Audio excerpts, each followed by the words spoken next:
NaMo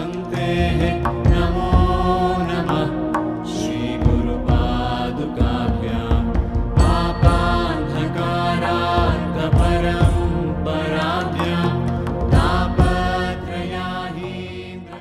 One thing that needs to happen within you is, you must be bursting with energy. If you're bursting with effervescent levels of energy within you, then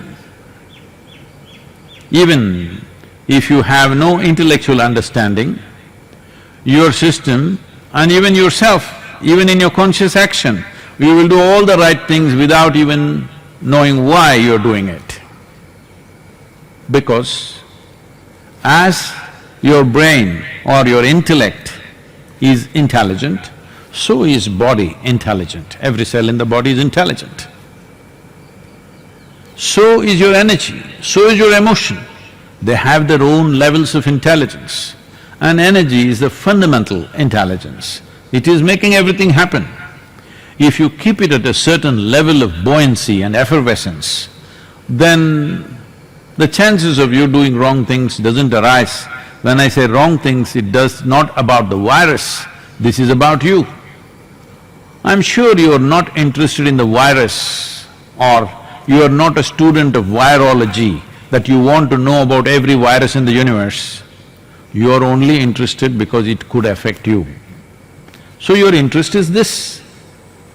Because your interest is this, the fundamental aspect of your life being the life energies, if you fire it up in a big way,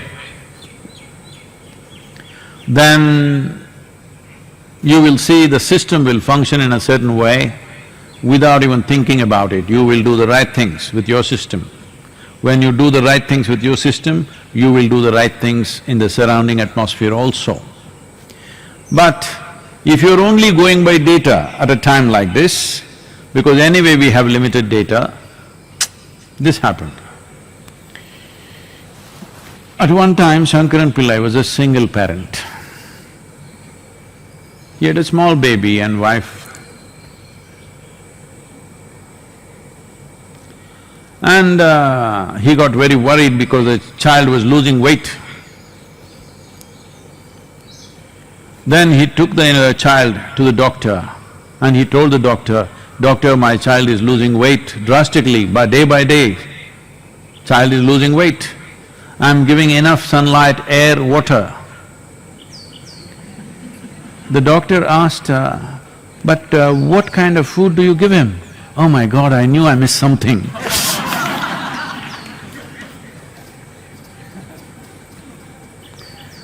We're missing a lot of things right now because we don't have enough information. So one best thing we can do is to keep the energies effervescent. Well, for those of you who invested certain amount of time in your sadhana, this will come easy, but for those of you who have not, really want to become better when there are dire situations in front of you, for you also there is a way. I think Simha Kriya is out there in the form of an app, is it? Where is it? It's on the videos, Sadhguru. It's on the? On the YouTube video. Okay, it's on the it's on the YouTube, it's called Simha Kriya. I'm saying those of you who don't have any other practice to do, that is any yogic practice which concerns your energies, at least 3 to 5 times in a day you do this, you will see your life energies will be effervescent. When your intellect cannot function, because your intellect cannot function without necessary information, and right now there is no necessary information. When there is no necessary information, intellect feels helpless. When it feels helpless, it will trigger emotions of depression, helplessness, frantic reactions to things. If you want to stop this, the most important thing is you keep your energies in an effervescent way.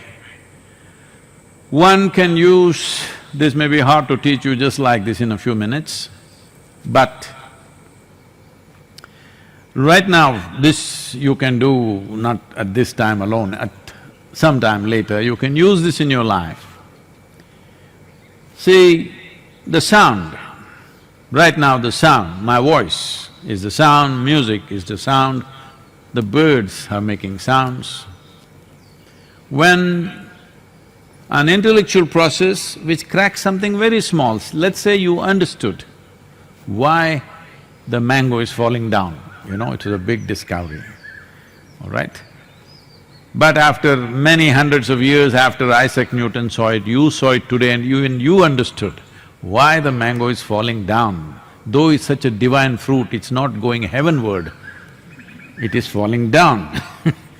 If you understood that, at that time, if you have a key sound that you can use, if the sound and a certain dimension of intellectual process come together, there will be a burst of energy, always. This is why in this culture, we developed this process. If you sit down, you say Shiva, if you stand up, you say Shiva, you see something good, you say Shiva, you something bad, you say Shiva. The idea is, when a certain process happens with you, intellectually and emotionally, if you add the right sound to it, there will be a burst of energy in the system. So a series of bangs like this, you become a very creative process. Creation happened like that, big bangs. So if you keep on creating bang, bang, bang within you, your ability to create, you being a creative human being, in whatever little things that you do, will become a living reality for you. So, it's best if one is initiated into a powerful sound that you simply utter that sound. Need not be for public, you don't have to say it loudly, this is not a campaign. This is not some kind of a religious campaign or something that you have to say to everybody. Like there are some people, if you pick up the phone, they will say, they